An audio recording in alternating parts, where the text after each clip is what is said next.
Muito bem. Bom, boa tarde, pessoal.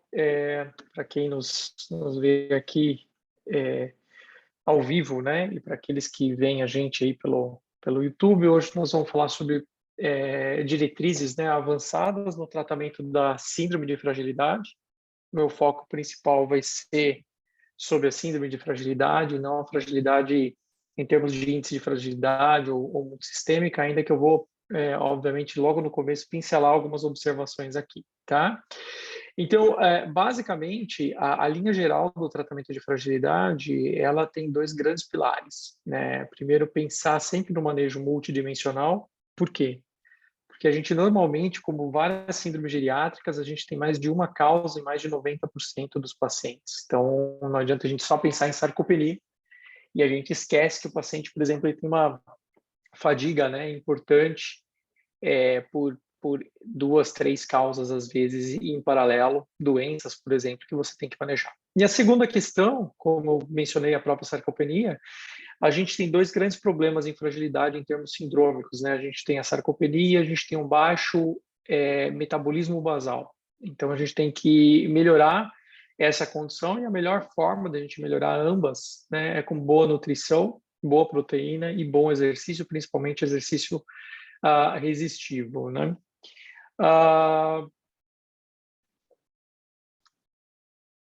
Então, perdão, aqui está dando tô com algum problema na passagem dos slides aqui.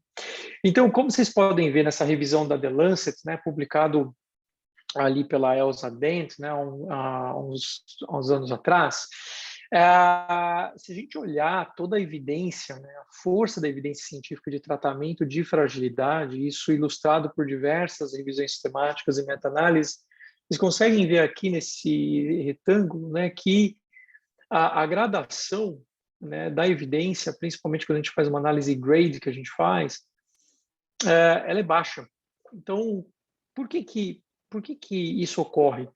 Porque a gente tem várias formas de avaliar a fragilidade. Mesmo quando a gente usa, por exemplo, uma diretriz como os critérios fenotípicos, muitas vezes a gente tem ah, adaptações desses critérios. Então, é muito difícil a gente entender que, de um estudo para outro, o mesmo paciente foi visto. Uma outra questão importante é que, como a gente não tem biomarcadores para fragilidade, quando a gente muda de população, quando a gente muda de intervenção, a gente pode ter resultados algo diferentes, mas que biologicamente podem ter alguma similaridade, mas a gente não sabe porque a gente não tem esses marcadores. Então, é difícil também a gente conseguir fazer uma interpretação adequada entre um estudo e outro. Então, quando a gente olha tudo isso numa perspectiva, com uma grande heterogeneidade, os achados vão ser, obviamente, baixos.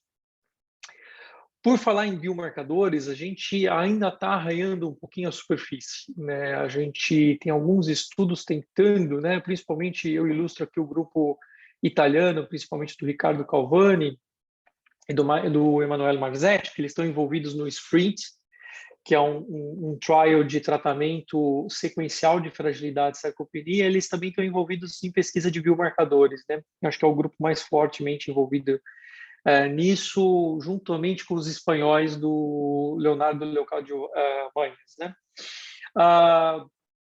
E o que acontece? A gente ainda não tem uma combinação perfeita de biomarcadores. O que a gente tem como expectativa é que talvez a gente tenha alguma lucratividade, assim, algum benefício, na verdade, com abordagens extremamente holísticas, via proteômica, metabolômica, combinação de múltiplas vias metabólicas, fisiológicas, né? Então, aqui eu ilustro, por exemplo, o estudo o Biosphere, que fez múltiplas avaliações em vias metabólicas diferentes, um sequenciamento proteômico, né, muito sofisticado, muito caro para a gente fazer isso no Brasil, e que muitas vezes a gente tem que ter iniciativa privada, né? Por exemplo, semana que vem eu tenho uma reunião com um grupo privado de metabolômica, em que eles querem fazer uma parceria, por exemplo, para validar, né, construtos de metabolômica, mas se a gente não tem essas parcerias público-privadas, a gente não consegue avançar nessa área, né? Então, tomara que a gente consiga avançar, né, nessa questão dos biomarcadores também, né, porque isso é muito carente ao redor do mundo. Então, como a gente não tem biomarcadores de identidade, né, diagnóstico, a gente também não tem de mensuração de efeito terapêutico. Então, é difícil, muitas vezes, a gente estimar, fora a questão clínica, se está acontecendo algum benefício ou não. A minha última observação é qual é o paciente que a gente intervém.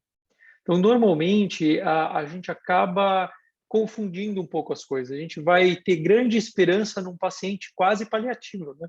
Então, se a gente olhar, por exemplo, esse trabalho epidemiológico do meu querido amigo Tian Shu, lá da Johns Hopkins, né? Ele é um excelente epidemiologista, né, em geriatria e principalmente fragilidade. Olha quando ele faz a estimativa, né, da evolução das transições dos estados de fragilidade. Percebe a inflexão aqui da mortalidade cumulativa, quando você vai desde o 3 para o 4 e aí para o 5. Olha isso. A chance do paciente falecer em 12 meses é de mais de 50%. Tá?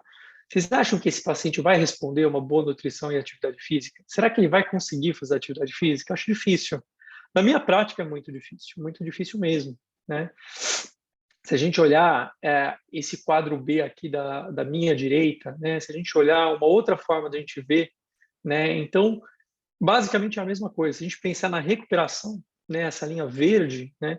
Se a gente está no nível 3 e 4, ainda ok, tem mais ou menos a mesma coisa. Mas se a gente tem um frail, um paciente frágil 5, por exemplo, é muito difícil. Então, a grande mensagem, talvez, é a gente identificar e trabalhar muito mais com os pré-frágeis. Porque esses, sim, eles têm aí 50% de boa chance de reversibilidade e eles não estão dentro dessa evolução prognóstica muito negativa.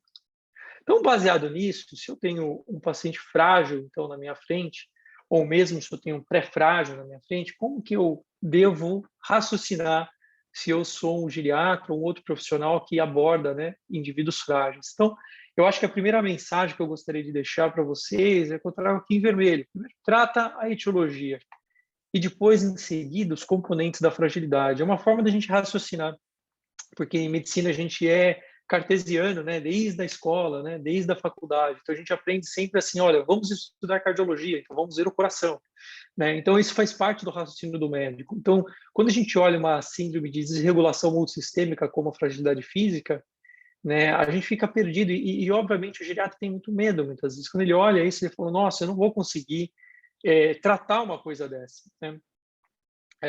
Parece que é uma coisa intangível, e não é. Então, às vezes, uma forma melhor a gente tentar identificar componentes etiológicos, o que está acontecendo aqui, que o paciente entrou nessa espiral. Foi simplesmente um pós-operatório, foi simplesmente uma internação hospitalar com uma pneumonia, é uma depressão, né, por Covid-19. O que aconteceu? Né? Então, primeira questão, isso é importante, a gente vai ter que ser muitas vezes agressivo, mesmo com paciente frágil. E a segunda questão é a gente ir, então, objetivamente, contra os componentes, né? Então, a gente sabe bem quais são esses componentes. Mas, numa abordagem bastante holística, né, bem do geriatra, e aqui, como eu prometi, eu já falaria também um pouco da fragilidade pelo índice de fragilidade, ou fragilidade multissistêmica, o índice de multimorbidade. A melhor forma de qualquer fragilidade ser abordada é por AGA, né? Então, se a gente faz uma avaliação geriátrica ampla, talvez seja a melhor forma da gente fazer uma abordagem efetiva contra a fragilidade, porque, obviamente, a AGA vai trazer todas as informações de forma muito completa e a gente pode sequenciar, né, uma abordagem individualizada, personalizada, racional, progressiva, né, e monitorada, né, de forma adequada. Como eu disse para vocês, mesmo que você não considere a AGA, você é obrigado a pensar, no mínimo, nas doenças crônicas que o paciente traz. Eu acho que isso aqui é um starting point, que é um ponto de partida fundamental, porque muitas vezes os pacientes frágeis eles têm claramente as influências de descompensações de doenças de base. Obviamente, a gente tem que, na fragilidade física especificamente, abordar a sarcopenia e melhorar a atividade física e o rendimento metabólico. Isso é um pilar muito importante, assim como melhorar o apetite, ganho de peso, repor proteína. Isso são, talvez se a gente fosse olhar, é um tripé da fragilidade física. E, por fim, tanto para a multissistêmica quanto para a fragilidade física, a gente precisa, obviamente, olhar para a prescrição desse paciente. A polifarmácia e diversas drogas individuais são causas frequentes, né, de fragilidade. Isso a gente já tem uma evidência já meta-analítica, tanto em estudos transversais como longitudinais, bem claro. E a polifarmácia também aumenta muito a nossa chance de morrer. E talvez colabore em muitos dos estudos pelos altos índices de morte entre indivíduos frágeis. Então, é importante a gente evitar as interações droga-droga e droga-doença, tratando, então, a polifarmácia. Então, agora eu vou querer passar cada um desses itens de forma um pouquinho mais profunda, pelo menos, do que a gente tem, né, na nossa cabeça como melhores evidências, e, obviamente, são construtos ainda com muita discussão e a gente tem ainda muito debate pela frente. Então, falando um pouquinho da perda de peso, né? A perda de peso começa de trás para frente, porque normalmente é um componente muito final na fragilidade. Quando o indivíduo perde peso, você já deixou passar a fadiga, que muitas vezes começa 9 anos antes, né? Então, a fadiga é o primeiro componente. Então, ela está lá atrás, muitos anos antes do indivíduo entrar no espiral. Então, ele começa numa pré-fragilidade com fadiga. Então, fica aqui essa mensagem. Pense em identificar os pacientes com fadiga. Quando alguém me fala isso aqui no consultório, eu sempre estou nesse meu ambiente aqui, então eu sempre estou vendo paciente. Quando eles me falam fadiga, aí eu fico arrepiado, né, atrás da causa, porque realmente eu sei que lá para frente eu tenho certeza que eu vou acabar vendo fragilidade, né? Então, isso é uma questão muito importante. Em seguida, o paciente que está com fadiga, ele começa a perder rendimento metabólico, perde força e velocidade de marcha. E por último, esse indivíduo ele acaba perdendo peso. Então, a gente está começando pela via final, que normalmente é aonde a gente tem maior dificuldade, que é justamente a gente pensar nessa perda de peso, porque a gente já tem um caso grave aqui pela frente. Se vocês olharem as causas de perda de peso, que estão ilustradas nesse acrônimo em inglês, que a gente muitas vezes lá nos Estados Unidos decora como Meals on Wheels, ou seja, refeições sobre rodas, é uma brincadeira para a gente lembrar das causas mais frequentes. Didaticamente, eu poderia resumir para vocês, de uma forma bem simplificada, que a gente deve pensar em drogas, polifarmácia e algumas drogas específicas, por exemplo, como antipsicóticos e outros psicoativos, antibióticos, de forma principalmente crônica. A gente deve pensar em causas neuropsiquiátricas, demência, depressão, psicose, alcoolismo, como causas muito importantes. E, finalmente, causas gastrointestinais, que vão desde a minha dentição a transtornos dispépticos, a transtornos intestinais, como constipação crônica e diarreia, tá? E disfagia, principalmente. Então, a gente tem que pensar nesses 3 grupamentos quando a gente tem perda de peso. Vejam que aqui eu não estou mencionando causas oncológicas, porque quando você tem uma perda de peso importante, um paciente oncológico, ele tem outros sintomas. Então, normalmente já é um paciente mais avançado em termos oncológicos, já é um paciente metastático. Então, ele vai te trazer outras causas. Ele não vai vir com uma causa de perda de peso e passando por 2, 3 médicos sem saber a causa. Isso tem muito mais a cara de um transtorno, por exemplo, neuropsiquiátrico, né? Então, lembrem muito dessas causas como sendo as principais. E se eu estou vendo perda de peso, eu tenho que inferir que eu devo ter aí eu passado perto de sarcopenia, e aí eu realmente, além de caloria, eu preciso prestar muita atenção na reposição proteica desse indivíduo. Como vocês sabem, eu sempre estimulo, né, que a gente conheça minimamente nosso cardápio. A gente tem que saber basicamente o que a gente pode recomendar para o paciente, ou quando ele fala para nós, por exemplo, um autorrelato do que ele come, a gente tem que saber mais ou menos traduzir na nossa cabeça quanto de proteína, por exemplo, ele deve estar comendo. Pelo menos, caloria é muito difícil, mas pelo menos a proteína que ele deve estar comendo, né? Isso é fundamental em fragilidade, visto a sarcopenia. Até hoje a gente relaciona muito com uma ingesta insuficiente de proteína. Então, basicamente, aqui eu trago alguns exemplos e que, obviamente, a gente tem que sempre tentar trazer isso para a nossa prática clínica, sabendo que, ainda que controverso, a maioria dos especialistas na área, e eu mesmo sempre recomendo que a gente tem que ter mais ou menos uma ideia para o indivíduo pré-frágil e frágil de uma reposição proteica entre 1,2 e 1,5 grama por quilograma de peso, tá? Principalmente via dietética. Tá? Então, eu não posso esquecer disso. Não adianta eu ficar dando suplementos se o paciente não come. Isso é uma é um contrassenso, tá? É um paciente que já está um pouco fora da possibilidade até terapêutica, né, ideal, né? Mas, na realidade clínica, a gente suplementa muito, muito mesmo, né? Então, a gente acaba tendo pacientes mais graves, isso é a realidade do geriatra, e aqui alguns dos produtos que eu utilizo na minha prática do dia a dia. A escolha desses produtos ela é muito dependente de quanto o paciente pode gastar, das vias alimentares que o paciente prefere, dos gostos pessoais em termos de textura, de sabor, tentativas e erros, né? Qualidade da proteína que eu preciso. Então, muitas vezes eu vou tentar usar proteínas de maior valor biológico. Então, às vezes o produto vai custar um pouquinho mais caro, porque eu vou tentar fazer, por exemplo, uma reposição com aminoácidos de cadeia ramificada complexa, como leucina, valina, isovalina, né? Então, isso muitas vezes encarece um pouquinho mais o meu produto. Mas esse é um quadro mais para nortear um pouco vocês, né? Lembrando que, em termos de proteína, né, eu vou comentar um pouco disso com vocês.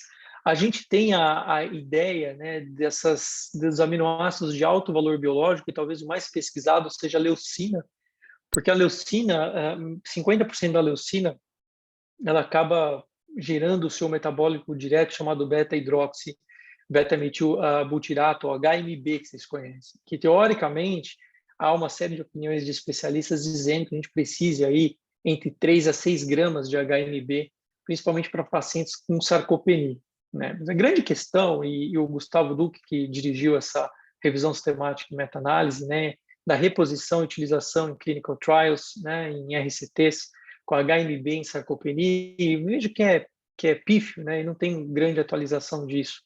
Né? A gente tem 3 estudos com uma reposição, um deles pelo menos numa dose mais baixa do que é recomendado, ainda que numa reposição bem mais alta, né? 12 meses é dificílimo a gente ter esse tipo de desenho de estudo, mas, no entanto, né, o próprio protocolo muito heterogêneo utilizado entre cada um desses estudos, né, e com, obviamente, resultados muito diversos, né, e sem grande benefício, praticamente, da reposição da HMB. Então, a gente usa, porque, teoricamente, a gente tem muita evidência experimental que a HMB ela participe da síntese muscular através do estímulo da mTOR, né, então ela consiga proteger o músculo contra lesões e principalmente estimular a sua síntese via mTOR. Mas a gente não tem a evidência forte em termos clínicos disso. Então é bom a gente saber. Uma outra dúvida que a gente tem é a qualidade da proteína que a gente oferta, né? Será que a gente dá caseína, whey, proteína vegetal, colágeno, né? Então, falando um pouquinho só sobre o colágeno, que está muito em moda, né? A gente tem muito colágeno na prateleira da farmácia. Outro dia alguém comentou até comigo, os ortopedistas usam muito, talvez seja André que está passando lá com eles. Mas a evidência disso é pífia, né? Eu sei porque eu estou escrevendo coisas para eles e eu não entendo aonde eles tiram, né, um pouco dessas ideias do colágeno. Mas na nossa área específica, em sarcopenia e fragilidade, a gente tem uma evidência pífia de colágeno que vem de uma indústria alemã e basicamente a gente não tem grande validade. O colágeno é uma proteína de fácil lise e absorção, então quando você degrada no intestino, você absorve grande quantidade de aminoácidos da destruição dessa proteína de grande cadeia, que é o colágeno, né? O grande problema é que os aminoácidos de cadeia ramificada são muito pobres no colágeno. Então, se você espera dar um aminoácido de alto valor biológico, você não dá. Por outro lado, você tem um argumento que também a gente não tem certeza se eles valem tanto a pena assim. Então, às vezes, o colágeno ele é barato. Essa é a vantagem. Então, muitas vezes é um canal para se dar. Bom, o assunto talvez mais complexo, porque já tem uma validação maior, é que tipo de proteína que eu dou, animal ou vegetal. Isso a gente ainda não tem muita certeza. O que a gente tem experimentalmente, e ainda com uma grande discussão de evidência na literatura, é que a proteína animal seja mais pró-inflamatória, enquanto a proteína vegetal seja mais antioxidativa, teoricamente mais protetora. Mas a gente não tem total certeza. Eu vejo muitos fisiologistas e nutrólogos e nutricionistas falando isso e defendendo muitas proteínas vegetais. Da minha área específica de sarcopenia e fragilidade, isso ainda é altamente discutido. Um estudo recente que eu gosto muito, né, eu conheço a Heike Bischoff-Ferrari, né, ela é a líder lá na Suíça, né, na geriatria. Então, ela, junto com a Esther Lopes Garcia, elas fizeram, então, esse estudo que é muito interessante, foi publicado no Journal of Cachexia, Sarcopenia and Muscle, que é o nosso jornal de maior impacto na área da geriatria, né, hoje em dia. Eles publicaram um estudo muito interessante, né? Eles fizeram, na verdade, um survey com pacientes entre 1992, veja isso, né? Até praticamente os anos presentes, eu acho que foi até 2017, o paciente respondia um questionário de autoavaliação da dieta a cada 4 anos. Lembrar vocês que na literatura as autoavaliações dietéticas elas têm algo em torno de 60% de correspondência a, por exemplo, múltiplos relatos, avaliações nutricionais profissionais e diário nutricional de 24 horas, mais ou menos. Então, a gente tem as avaliações, as autoavaliações de saúde de uma forma muito interessante, né, para a gente tentar avaliar o que o paciente come em termos de proteína, por exemplo, né? Então, eles pegaram esses dados brilhantes aqui de mais de 85 mil mulheres acima de 60 anos, né, em segmento, e durante todo esse segmento aí enorme, eles tiveram uma incidência de fragilidade de mais de 13 mil casos. Então, um estudo gigante, um estudo bonito e um estudo complexo, né? Então, o que a gente vê nessa tabela para a gente tentar entender melhor, né? Então, eles classificaram o consumo da proteína pela energia derivada de proteína. Então, a gente sabe que cada grama de proteína dá 4 kg quilocaloria por grama, perdão. Então, eles dividiram em quintis de consumo. Então, conforme a gente vai indo para o quinto quintil, é o maior consumo. Então, o primeiro quintil é um consumo PIF, tipo uma porção daquela proteína, e o quintil 5 são 6 ou mais porções por dia, quer dizer, bem elevado. Se a gente pensa, por exemplo, em proteína vegetal, nesse sentido, é muita coisa, né? É uma dieta brilhante, uma dieta super mediterrânea, eu brincaria dessa forma, né? Então é difícil a gente estar mais ou menos no quinto quintil, mas no quarto quintil, muitas vezes, muitos de nós vamos estar, né? E o que esse estudo conseguiu avaliar de forma naturalística? Isso, em termos de desenho de estudo científico, eu chamaria esse estudo de naturalístico. Ele, na verdade, é uma observação ao longo do tempo de uma corte gigante de pessoas, né? E o que a gente consegue ver, e aqui é um pouco difícil, talvez, da leitura, né, estatística, então, vocês estão vendo meu mouse? Alguém sinaliza para mim? Então, sim. Ótimo. Obrigado, Sara. Então, assim, olhem aqui o segundo grupo, né? As proteínas derivadas de plantas, né? A gente tem em todos os modelos, 1, 2 e 3, o 3 é o super modelo corrigido, né? Então, a gente está corrigindo por muita coisa, pessoal, muito. Multimorbidade, polifarmácia, drogas específicas, hábitos de vida, sexo, idade, etc. Então, o modelo 3 é o super ajustado. O que a gente consegue ver no modelo 3 é que, basicamente, a proteína vegetal ela reduziu a incidência de fragilidade independente de qual quintil que você está. Então, mesmo que você esteja lá naquele quintil, na verdade, que come muito pouco, né? Eu falei quintil 1, perdão, quintil 1 é que não come praticamente menos de uma porção, quer dizer, uma alimentação muito ruim. Mas se você está no quintil 2, por exemplo, que você come pelo menos uma porção aqui de vegetais por dia, então você já tem uma redução de 6% de fragilidade, né, ao ano, né? Então é muito interessante. E independente do modelo, você tem uma redução da incidência de fragilidade de forma significativa. Isto não aconteceu para proteínas totais, independente da sua origem, e proteínas animais e proteínas do leite, né? Agora, olha como a coisa é mais complexa, né?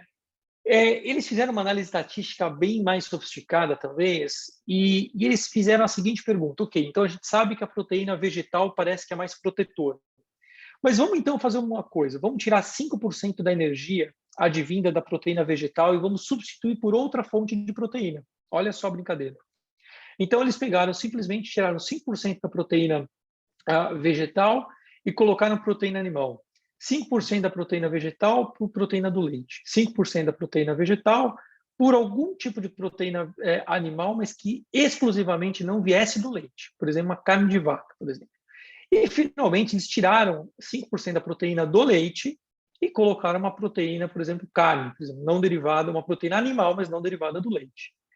E olha que interessante, essa pequena substituição, 100% da energia, acabou ainda assim reduzindo a fragilidade. O que a gente vê, né, nesse sentido? Que a proteína vegetal parece que tem uma proteção maior, mas mesmo dietas um pouco mistas, em que você tem uma riqueza grande de proteína vegetal, mas mesmo que você consuma alguma proteína derivada do reino animal, mesmo assim você já tem uma dieta protetora. Então, qual que seria a nossa mensagem? Um consumo elevado de vegetais te protege contra a fragilidade, mesmo que você não seja vegano ou que você seja vegetariano, tá? Então, é uma coisa interessante, mas ainda requer uma validação, como eu disse para vocês, é um estudo muito bom, muito bem desenhado, muito bem elaborado, mas ele é naturalístico, né? Então, a gente ainda precisa de uma evidência um pouquinho mais forte. Ainda falando sobre a reposição, né, de proteína,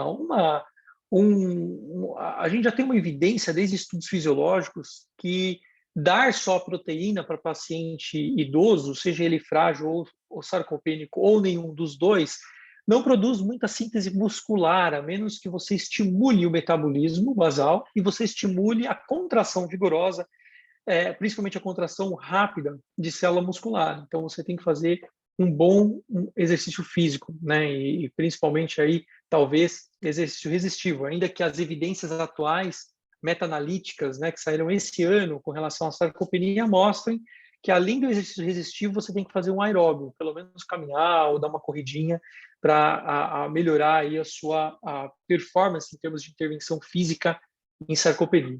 Mas, independente dessa discussão, o que a gente acaba muitas vezes se questionando, né, nessa dose, né, da proteína que a gente vai recomendar para os nossos pacientes.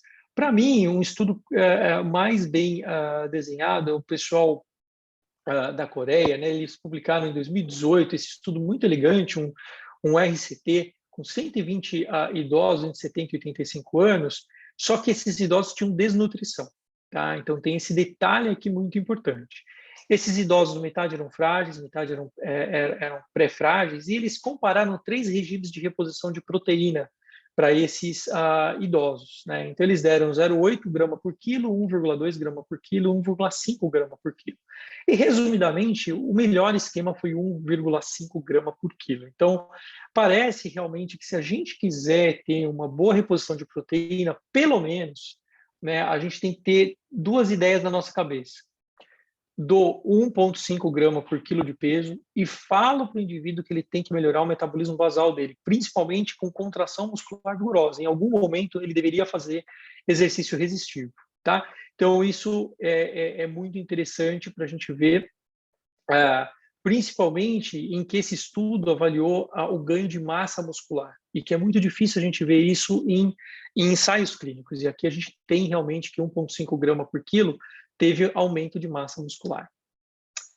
Muito bem, passando agora um pouco para falar sobre atividade física, né, em fragilidade. Né? Então, a gente sempre fala, né, olha, fragilidade tem que ser tratada com atividade física. E é uma verdade, né? Se a gente olhar essa revisão sistemática e meta-análise muito elegante, bem publicada, do Ahmed Nem, lá de Ontário, no Canadá, ele e o seu grupo, né, publicaram alguns anos atrás a compilação dos ensaios clínicos que tentaram, né, redução de fragilidade ou reversão até da fragilidade.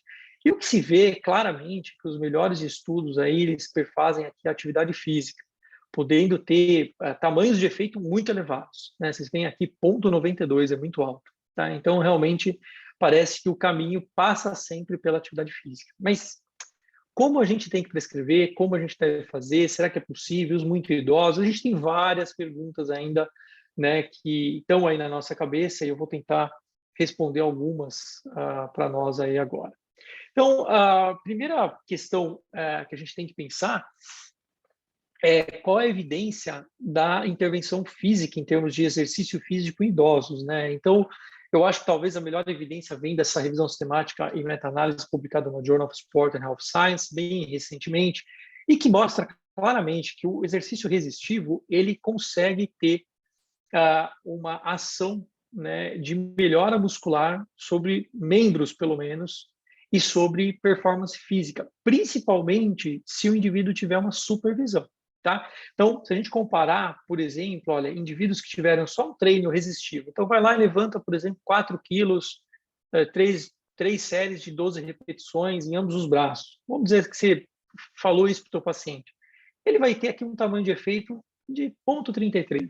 Né? Então, muitas vezes você vai conseguir até ver isso no dinamômetro, mas vai esbarrar um pouco. 0,3 é um limite de detecção clínica. Então, talvez você fique um pouco em dúvida. Agora, se você fala para ele, olha, invista em uns 3 meses, pelo menos, seu dinheiro, em vez de você ficar tomando tanto remédio, contrata um bom educador físico, um bom fisioterapeuta e investe nele.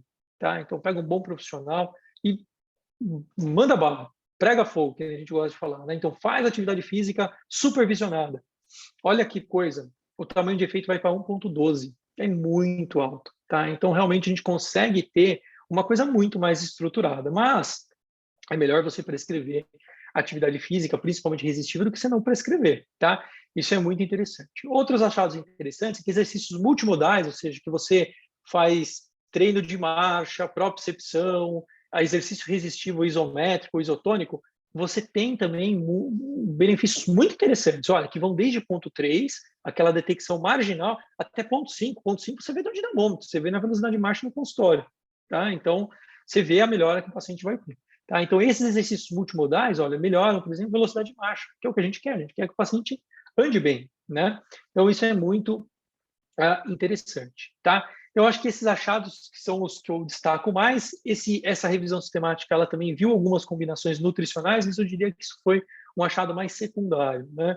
Em termos de exercício, né? Em termos de ranqueamento de exercícios que melhor tiveram sucesso para idosos. Vejam aqui na tabela 5, que é à minha direita, exercício resistivo foi o primeiro. Tá? Então, realmente o primeiro exercício seguido por categorias multimodais de movimentação em idosos. Bom, e nos muito idosos, aqueles acima de 75, 80 anos, parece que também o exercício físico funciona. Tá? Então, essa é uma outra revisão sistemática com meta-análise, infelizmente poucos idosos, 880 pacientes idosos, em que o que a gente consegue ver? Que a força muscular, né, naqueles acima de 80 anos, olha, foi muito melhorada com exercício resistivo. Tá? Então, 1,28, tá? Isso é muita coisa. No entanto, hipertrofia muscular, quando mensurada, e esse estudo foi interessante porque eles viram medidas reais de hipertrofia muscular, inclusive estudos com biópsia, tá? Então, a hipertrofia muscular já é um pouco mais marginal, né? 0,3. Mas o que a gente quer? A gente quer melhorar performance física, seja por melhora da força direta, seja por melhora da velocidade de marcha, né? Então, realmente, mesmo nos muito idosos, a gente recomendar atividades, principalmente resistivas, é bem interessante. Mas aí que tá, né? Às vezes a gente está lá no nosso ambiente do SUS, por exemplo, que as pessoas não têm dinheiro e não têm acesso a bons profissionais, educadores físicos, fisioterapeutas, ou a gente está na nossa frente com aquele paciente que não quer saber de contratar alguém para fazer atividade física, porque ele nunca gostou. Então, mas ele é afável em algum momento que você oriente ele. Né? Então, como que a gente pode prescrever isso? O primeiro passo, talvez, a gente pensar se essa nossa intervenção é eficaz. E aqui eu acho muito interessante esse trabalho publicado no British Medical Journal, um dos maiores jornais aqui que a gente tem em medicina, sobre a efetividade da intervenção física prescrita, recomendada por profissionais de saúde. Olha que interessante, tá? Então, é uma revisão sistemática, uma meta-análise de ensaios controlados. E o que a gente vê aqui, né? Então, basicamente, nesse estudo, se vocês olharem, lerem, a gente tem duas características dele. Então, estudos que utilizaram medidas complexas de mensuração, tá? De rendimento metabólico e atividade física realizada pelo paciente. Esses estudos não tiveram benefício, e são poucos estudos.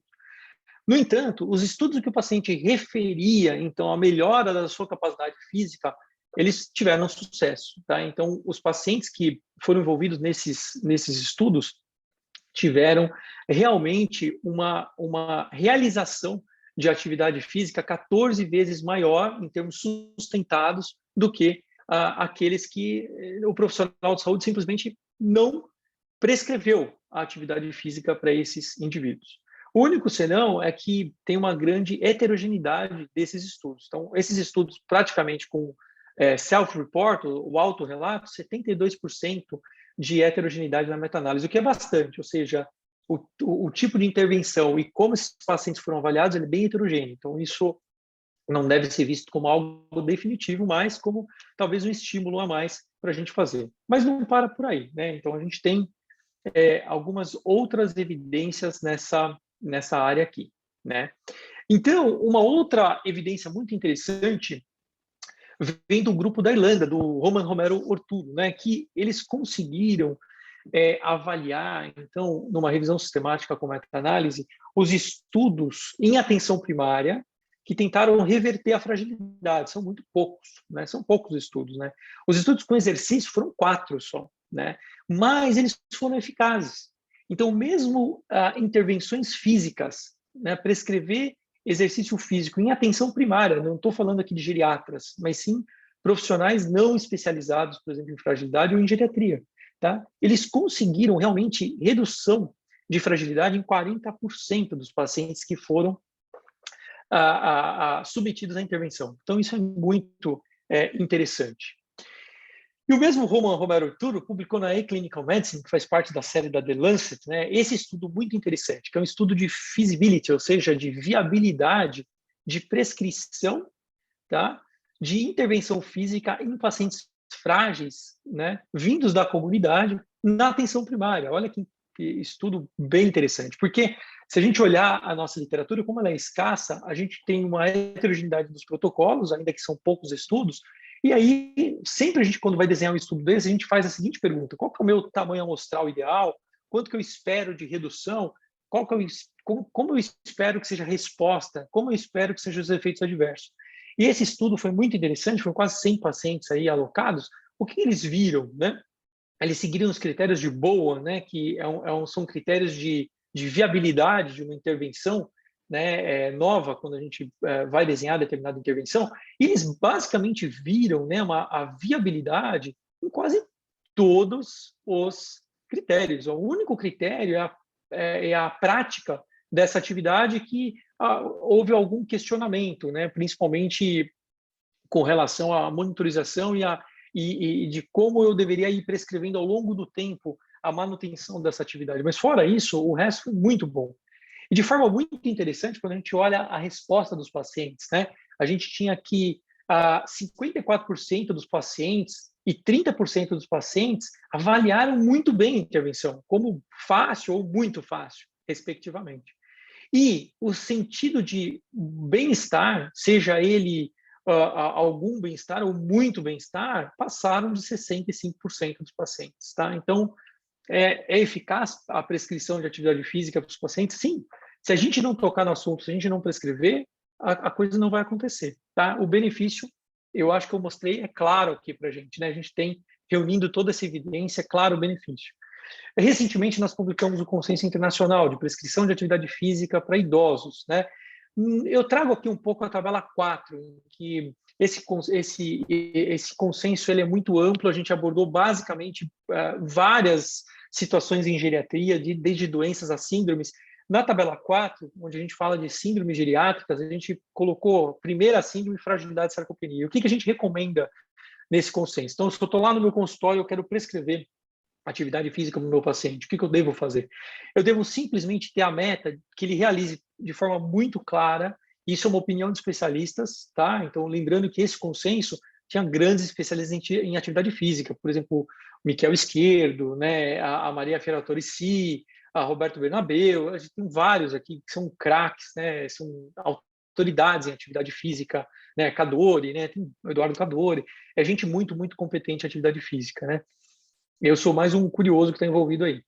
Mas o que a gente acabou recomendando, né? Então, vendo toda a revisão da literatura, que a nossa meta deveria ser algo razoavelmente prescrito da seguinte forma: olha, você deve fazer 2 vezes por semana uma atividade física que dure ao redor de 1 hora. Essa atividade física, na sua grande maior parte, ela deve ser centrada em atividade resistiva e intensa, ou pelo menos moderada e intensa. E como que a gente pode definir isso para o paciente? No mínimo 2 vezes por semana, como que ele vai regular, por exemplo, a carga física que ele vai receber, né? lembrando que o ideal é a gente ter a supervisão de um profissional habilitado, né, especializado, mas o médico tem que saber, eu acho que o mínimo, né, principalmente o geriatra tem que saber o mínimo, né, do que ele está falando, né. A atividade física, quando a gente pensa em resistência, a gente tem que estar falando uma carga em torno de 40% a 80%, eu faria um corte aqui em 60%, do máximo peso que aquele indivíduo consegue fazer em isometria. O que é isso? Então, você explica ao paciente o seguinte, por exemplo, pega um peso de 5 quilos e ergue aqui no teu braço, como eu estou fazendo aqui no vídeo para você. E o quanto esforço você faz nisso, num momento transversal, aqui, ó. Pá! Quanto de força que eu tenho aqui. Então, eu tenho que ver o quanto ele consegue elevar de peso e eu tenho que fazer uma meta em que ele trabalhe constantemente 60% disso aqui, pelo menos, tá?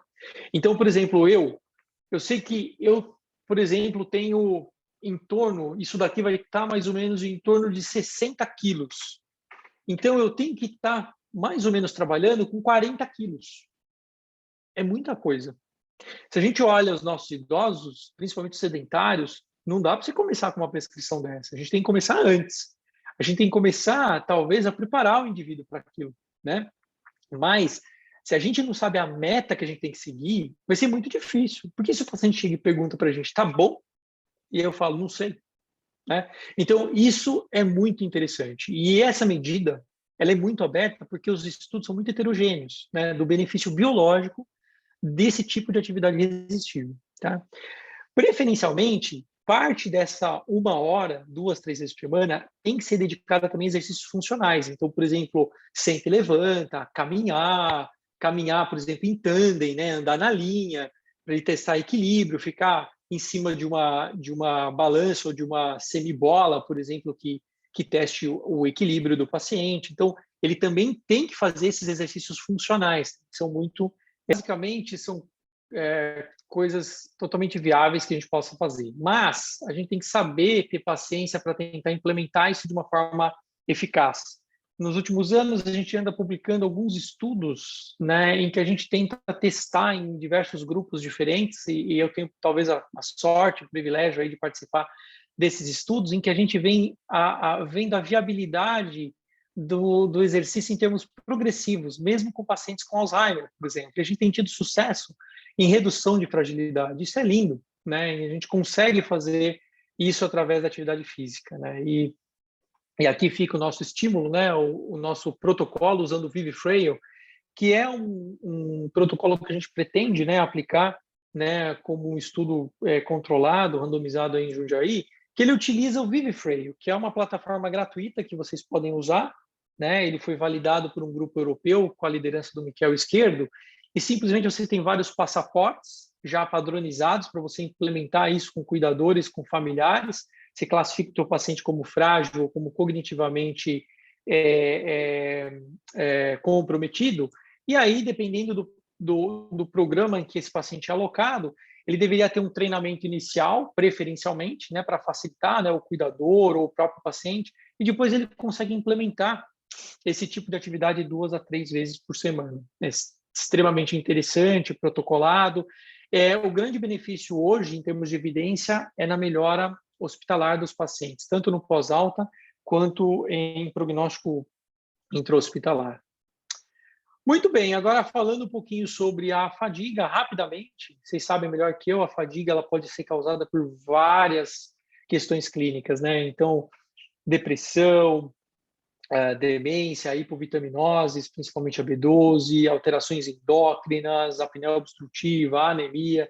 Então, quando o paciente vem com fadiga, a gente tem que rapidamente tentar identificar a causa. E a causa da fadiga, eu dividiria para vocês em termos práticos em 2 grandes grupos. Ou você tem uma doença de base causando fadiga, COVID-19, por exemplo, agora o Long COVID Syndrome, por exemplo, ou você tem um paciente que teve uma redução progressiva da sua atividade metabólica. Ou ele reduziu, então, essa atividade, porque ele se tornou sedentário, por uma série de questões de remédios, estilo de vida, doenças, ou simplesmente ele era muito ativo e se tornou sedentário aí por uma questão de escolha ou mudança do estilo de vida. Tá? Então, olhar a fadiga quer dizer pesquisar doenças e melhorar o metabolismo desse paciente com atividade física. A redução da polifarmácia é uma arte, né? É difícil da gente fazer, mas a gente tem que tentar sempre tirar, começando, obviamente, com algum tipo de prática ou protocolo. Talvez o melhor protocolo que eu acho, mais pragmático, mais fácil, seja o Stop Free, né, que o Matheus utiliza aí no seu mestrado, né, como base, né, para desprescrição desses pacientes. Então, eu aconselho vocês a olharem, né, esse tipo de protocolo. Ele é muito interessante, principalmente quando a gente identifica então, um indivíduo frágil, que a gente tem que ter um pouquinho de agilidade na sua desprescrição. Talvez não tenha tanto tempo assim para desprescrever esse paciente. E o Stop Free ele te dá alguma diretriz baseada em especialistas, mas já validado em alguns ambientes, né, muito interessante. E, por fim, as pessoas falam muito na vitamina D em fragilidade, mas a evidência da vitamina D ela é pífia, né? Desde os estudos que vocês veem aqui à esquerda, né, um dos maiores estudos, né, com vitamina D em termos epidemiológicos, né, a evidência vem, então, de uma revisão sistemática e meta-analítica, em que se viu basicamente estudos transversais, né? Então se viu que os indivíduos frágeis eram portadores de hipovitaminose, mas isso não quer dizer nada, né? Porque isso não estou verificando causa e efeito, né? Se a gente olhar talvez o maior estudo longitudinal, né? Que é esse estudo aqui, olha, do meu lado direito abaixo, né? A suplementação da vitamina D, né? E a incidência de fragilidade, 8 anos de segmento, a gente vê que não houve, né? Melhora do perfil de fragilidade com a reposição da vitamina D. Eu lembro, né, que a vitamina D, ela muitas vezes ela tem que ser avaliada não para fragilidade, mas sim para sarcopenia, porque a vitamina D é um hormônio muito importante tanto na contração quanto na síntese muscular, né? O grupo do David Scott lá da Austrália publicou agora recentemente, muito recentemente, né, uma revisão sistemática em meta-análise da monoterapia com a vitamina D em sarcopenia. O que eles viram, na verdade, né, aqui nos itens B, C e D, os 3 componentes de sarcopenia, né, a força, a velocidade de marcha e a massa muscular, não houve nenhum tipo de benefício nesses componentes com a reposição da vitamina D.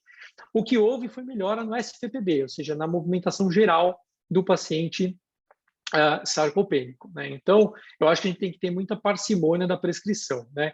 Eu lembro que talvez uma revisão muito interessante seja essa revisão sistemática e meta-analítica publicada em 2021, que avaliou basicamente a vitamina D na suplementação de pacientes sarcopênicos, mas atrelada à atividade física e reposição proteica. Eu acho que aqui talvez seja a oportunidade de você pensar em suplementar a vitamina D.